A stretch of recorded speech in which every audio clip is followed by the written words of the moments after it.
I'm Irving, and I'm an Adamaniac. Today we open on a sunny day when people are arriving for the Gotham City Charity Fund's annual luncheon. Uh-oh. There's trouble on the wing. Wait for me. Help! Help! I'm being hijacked by Harry Hooligan. Please, won't somebody help me?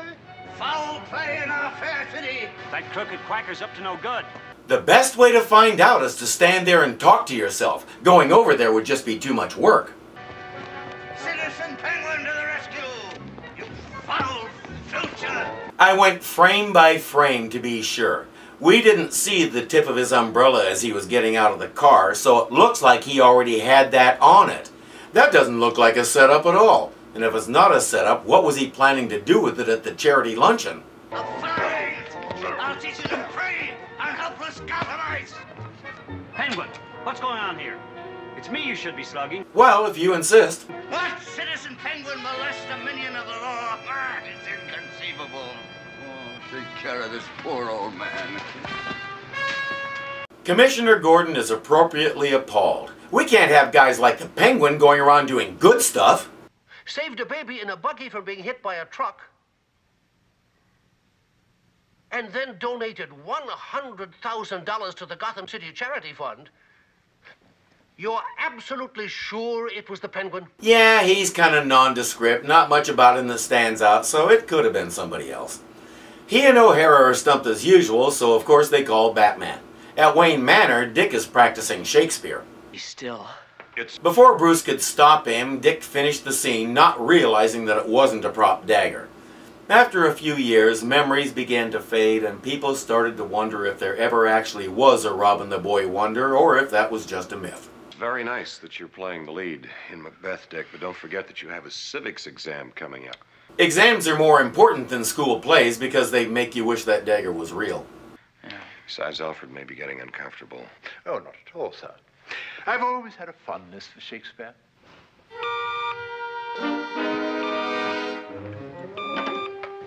One moment, sir. Yes, Commissioner. I see. We'll be right down. Civics will have to wait, Dick. And penguins are more important than exams, especially since, once again, he hasn't actually done anything bad yet. Penguin is up to some new tricks. Alfred, you may exercise your familiarity with the bard.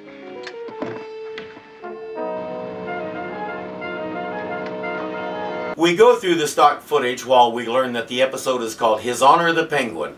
Batman and Robin get in the elevator at headquarters. Did you hear those rumors in the lobby? The Penguin running for mayor. It's a free country, Robin. It won't be if he's elected. Besides, I thought convicted felons were barred from holding any official office. I suspect Penguin has done his civics homework well, Robin, and has discovered that paragraph 34A of the city charter has never been officially repealed. It specifically allows convicted criminals to run for public office. Gosh, Batman, I'll never neglect my civics again. Holy disaster area. I don't think there's any danger of the Penguin being elected, Robin. The people of Gotham City are not as simple-minded as he might think. 13, please. No more so than the people of the rest of America. Beyond that, I'm not going to say it.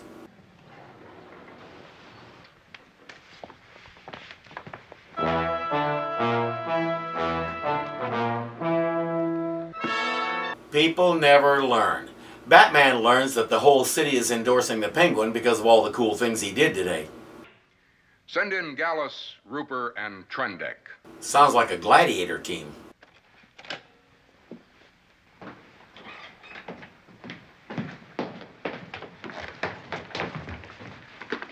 Gallus, Rooper, Trendek. No, they're clones taken directly from the DNA of the dullest person in the world.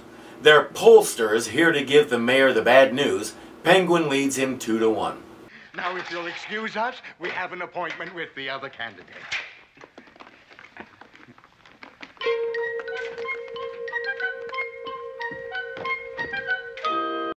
Well, you can't accuse them of partiality.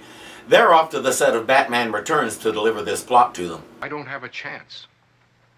There's only one hope. Yes? You, Batman. Me? Yes, Batman, you. You're the only one popular enough to stand a chance of beating that tricky bird. The mayor is right, Batman. The Penguin will try to smear whoever runs against him. You're the only man in Gotham City whose reputation is spotless enough to stand up against him. Really? How about your good friend millionaire Bruce Wayne? At the beginning of the first season, everybody was wanting him to run for mayor. You people are fickle. You've got to run, Batman. I can run as deputy mayor on the same ticket with you. It's the only way we can save Gotham City from the clutches of that feathered fiend. Batman hesitates long enough to fill the required runtime, then agrees. Again, why not suggest Bruce Wayne as an alternative? Because that would short-circuit the whole story and we'd have to spend the rest of the time listening to Dick's horrible rendition of Macbeth. Quick, the latest figures. How much of a lead do I have in the polls? None. None? Well, just 3 hours ago, you told me that I had 60% of the electorate. That was a pre-Batman poll. Since Batman announced his candidacy, 55% favor Batman. 35% favor the Penguin. 7% are undecided. And 3% are still backing Harry Goldwinter, the monarchist candidate. Am I the only one who finds these guys really creepy? It's like they're 3 toy monkeys being operated by a single string. Penguin says, good, bring it on. We'll give the voters of this city the kind of campaign that they want. Plenty of girls and bands and slogans and lots of hoopla. But remember, no politics. This is killing me. Issues confuse people. See a big smile, hearty handshake, a very catchy campaign song. That's the way to win an election. It sure as hell was in 2016. There, I said it. Don't you think we should make them a little bigger, Batman? I think these are quite large enough, Robin. After all, the voters are interested in issues, not in window dressing. Sure, Batman, but a little showmanship wouldn't hurt us any. No, Robin. I want to conduct a campaign that deals with the issues. I'm convinced the American electorate is too mature to be taken in by cheap vaudeville trickery. After all, if our national leaders were elected on the basis of tricky slogans, brass bands, and pretty girls, our country would be in a terrible mess, wouldn't it? It's like they could see 50 years into the future. This is getting spooky. Aunt Harriet, a nice lady named Mrs. Cooper drops by and gives them a check that makes both of them drop their capes. With that funding, the campaign is underway.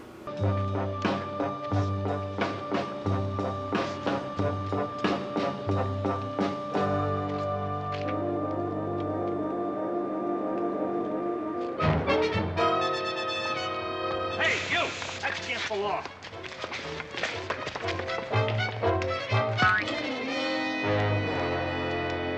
That's the same cop from the opening sequence. What's he good for again? At headquarters, Gordon and O'Hara are trying to guess how it's going to turn out. O'Hara says Penguin puts on a great show. There's nowhere in Gotham City doesn't have one of his ugly posters. I just don't know, Commissioner.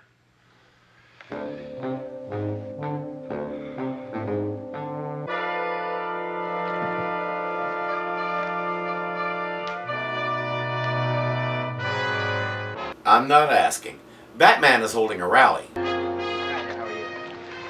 Hello, Batman. We came down for your rally, and we're with you all the way. Thank you. I appreciate your support. And we brought our babies for you to kiss. I'm afraid I can't do that. Don't do it, Batman. Just once, go with the flow. What? It's a rather unsanitary habit, you see. Babies that small are very susceptible to germs. My child unsanitary? That's not what I meant. I'm unsanitary. A politician that won't kiss babies? That's outrageous. That gets everyone up in arms, whereupon Penguin comes in and steals the show. Batman is a nitwit. Slimy snake in the polls. That was a dirty, low-down trick. Right you are, masked muttonhead. It's one of my lowest. Politics is wonderful. I can use all my lowest, slurpiest tricks, but now they're legal.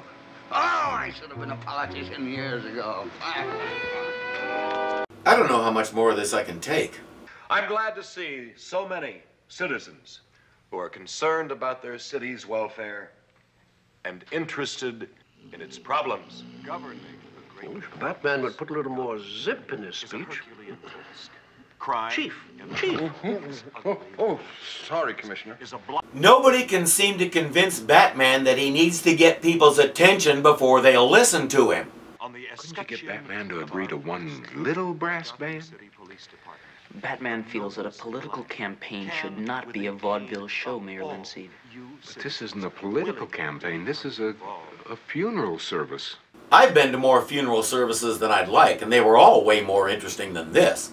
I know my opponent is having a rally down the street.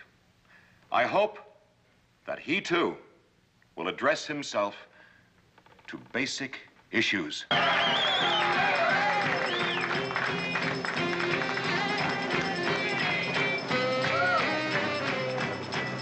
I really wonder what planet Batman lives on. Penguin's band has more people in it than his whole rally.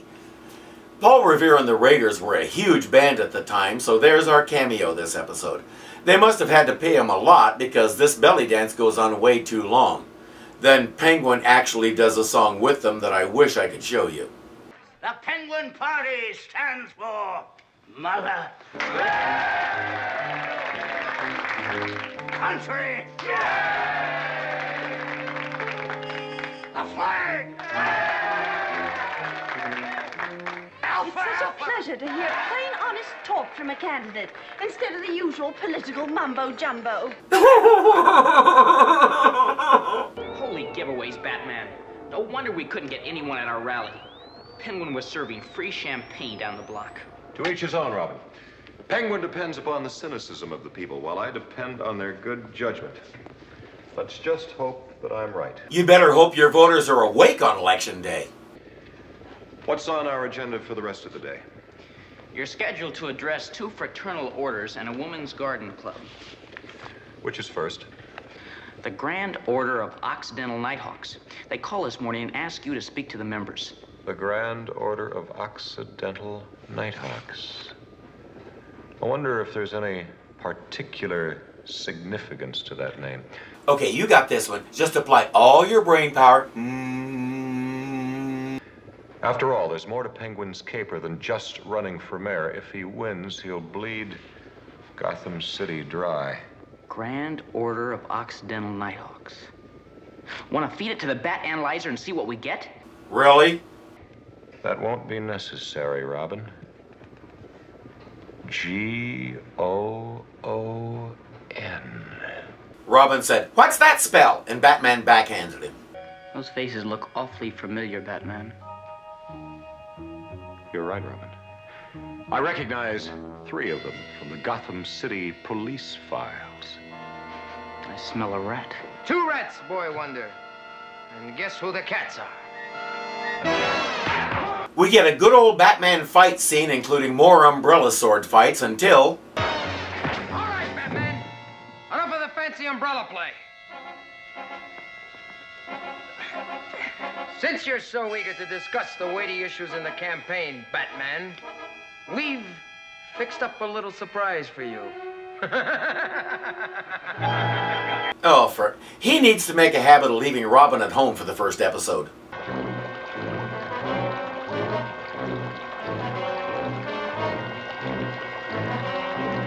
Penguin comes running in.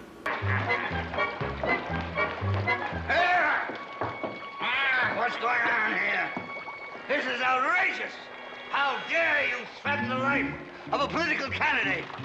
So, get them off that thing? Instead, he describes how it works with special emphasis on what a horrible way to die this is. I said, ooh, how horrendous. I intend to summon the police this very instant.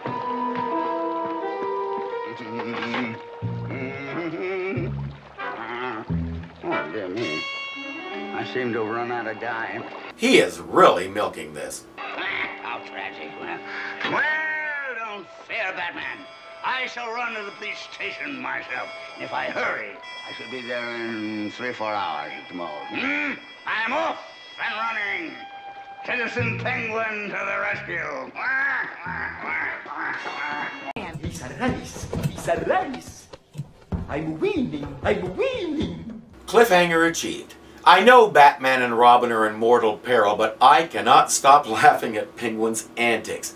It was a toss-up whether I wanted to use that rat race clip or Willy Wonka on the Wonkamobile going swifter than eagles.